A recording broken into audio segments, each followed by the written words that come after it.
Let's say it plainly. You are not empty because you have nothing in your life. You are empty because you have been feeding everything except the part of you that needs God most. You feed the scroll. You feed the pressure. You feed the urge to check, compare, respond, fix, explain, and keep everyone else happy. You feed everyone's needs, every deadline, every notification, every fear about tomorrow. And somewhere in the middle of it all, your spirit has been left hungry. That is why you can be surrounded by noise and still feel alone.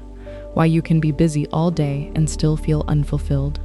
Why you can have a full schedule, a full house, a full phone, and yet feel empty when the room finally gets quiet. But hear this gently. You are not broken. You are hungry. And what you feed grows. What you starve begins to lose its voice. There is a quiet war happening inside of you. It is not only out there in the world. It is happening in your thoughts, your habits, your cravings, and your choices. One part of you wants what feels good right now.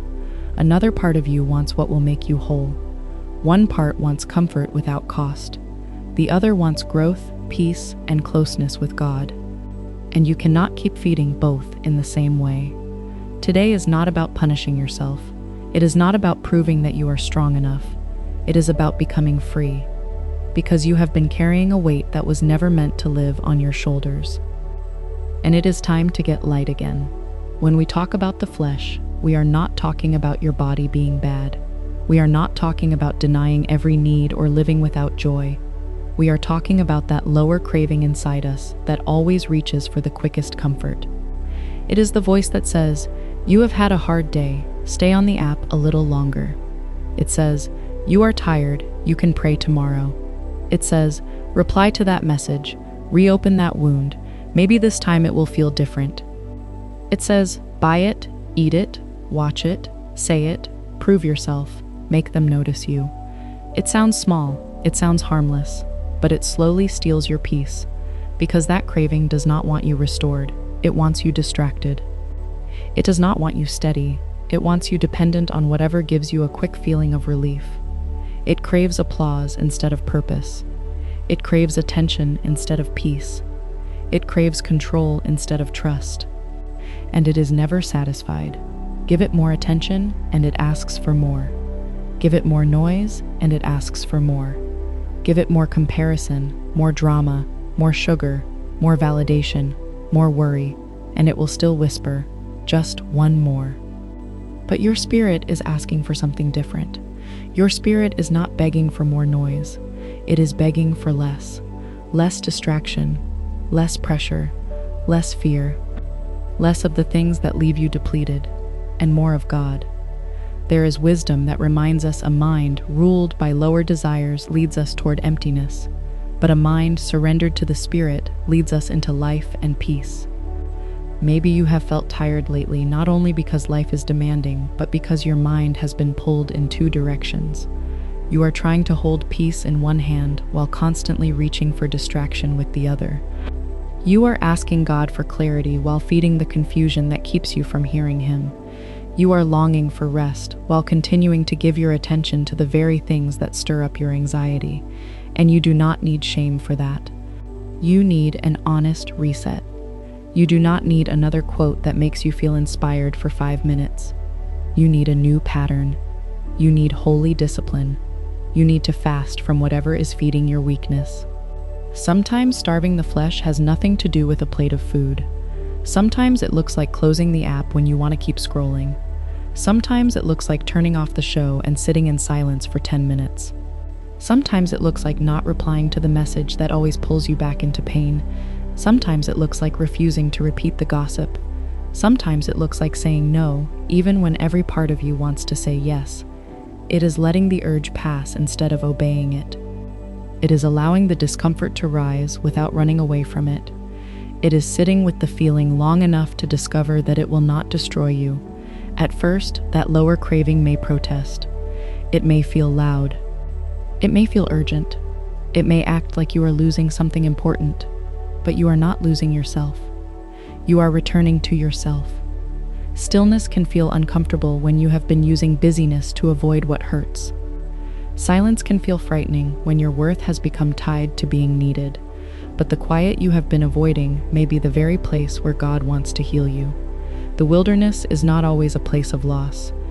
Sometimes it is where strength is born. Ancient wisdom teaches that people do not live on bread alone, but on every word and every truth that comes from God. That means your deepest hunger cannot be satisfied by temporary things. You can fill your day with food, entertainment, attention, work, purchases, and praise, but none of it can replace what your spirit receives in the presence of God. When temptation comes, you do not have to fight it with panic. You can answer it with truth. You can say, "This feeling is real, but I do not have to obey it." You can say, "I may want this right now, but it is not what I need." You can say, "God is enough for this moment." That is what starving the flesh really is. It is taking your power back. It is choosing not to numb yourself when God is inviting you to feel, release, and heal. It is walking away from what drains you. It is opening something meaningful when your phone is calling louder. It is choosing prayer when worry tries to take over. It is choosing peace when drama offers itself to you. Real fasting is not about trying to look disciplined. It is about breaking chains. It is about loosening the grip of habits that have held your heart too tightly. It is about releasing the need to be approved of by people who cannot give you the peace only God can give. It is about becoming clear again. No one may clap for you when you choose quiet. No one may notice when you stop checking, stop chasing, stop explaining, or stop giving your energy to what exhausts you. But God sees it. He sees the moment you put your phone down. He sees the moment you breathe through the urge. He sees the moment you choose not to return to what hurt you. Every time you say no to the craving that drains you, you are saying yes to the woman God is strengthening you to become. And that brings us to the other side of this. You were not created only to resist. You were created to rise. Your spirit is hungry, but it is not hungry for likes, for sugar, for attention, or for someone to finally call you back. Your spirit is hungry for God, for His peace, for His presence, for His guidance, for the quiet assurance that you are held, loved, and not walking through this life alone. Feeding your spirit does not have to be complicated.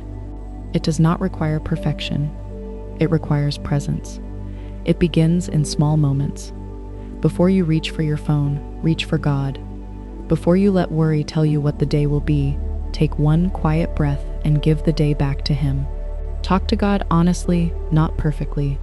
Tell Him what hurts. Tell Him what you are afraid of. Tell Him where you feel weak. Sit with something meaningful that brings your heart back to truth. Write down what you are carrying so it does not keep circling in your mind. Step outside, feel the air, look at the sky. Let creation remind you that God is still present. Put on something that lifts your spirit instead of something that deepens your fear. Worship when you do not feel strong enough to find the words, and pause long enough to listen. This is not about checking boxes. It is about choosing connection over chaos. God may not show you your entire path all at once, but He will give light for the next step. And when you feed your spirit, that next step becomes clearer. You do not need to have your whole life figured out tonight. You do not need a perfect plan. You need one quiet moment with God. That is where clarity begins. That is where strength grows. That is where peace starts to settle into the places anxiety once occupied. Maybe you have been scrolling through your ache. Maybe you have been eating through your stress. Maybe you have been loving your way into places you were never meant to remain. Maybe you have felt distant from God and wondered if He has grown tired of you. But listen closely. God has not moved away from you. His love has not lessened because you have struggled. His patience has not run out because you have been tired. The ache you feel for God is not evidence that you have failed Him. It is evidence that your spirit is still alive. It is evidence that something within you is still reaching for home. God sees the quiet hunger in you. He sees the woman trying again after another difficult day. He sees the prayer you could barely whisper. He sees the tears you wiped away before anyone noticed. He sees the choice you made to keep going. And the moment you turn toward Him, even in weakness, He meets you there. You do not have to become strong before you come to God. You come to God so He can strengthen you. So here is your simple exchange for today. Starve one thing that weakens you. Feed one thing that strengthens your spirit. Starve the scroll for a few moments. Feed your spirit with prayer. Starve the need to be understood by everyone. Feed your spirit with God's truth. Starve the fear of tomorrow. Feed your spirit with gratitude for today. Starve the habit of returning to what breaks your peace. Feed your spirit with stillness, worship, and trust. Do not try to change everything at once. Just do the next right thing. Turn off the screen. Take the walk. Sit in the quiet. Speak to God. Give Him the craving, the fear, the habit, the ache. The urges may still come. The cravings may still knock, but they do not have to lead you anymore. With every small choice, your spirit will grow stronger. You will stop feeding what drains you. You will stop protecting the very habits that have been stealing your clarity. You will walk into rooms knowing who you are and knowing that God is with you. And when the Spirit leads, you do not have to live in confusion. You can walk in peace. You can walk in purpose. You can rise again. So ask yourself, gently and honestly, what am I feeding today? My craving or my calling?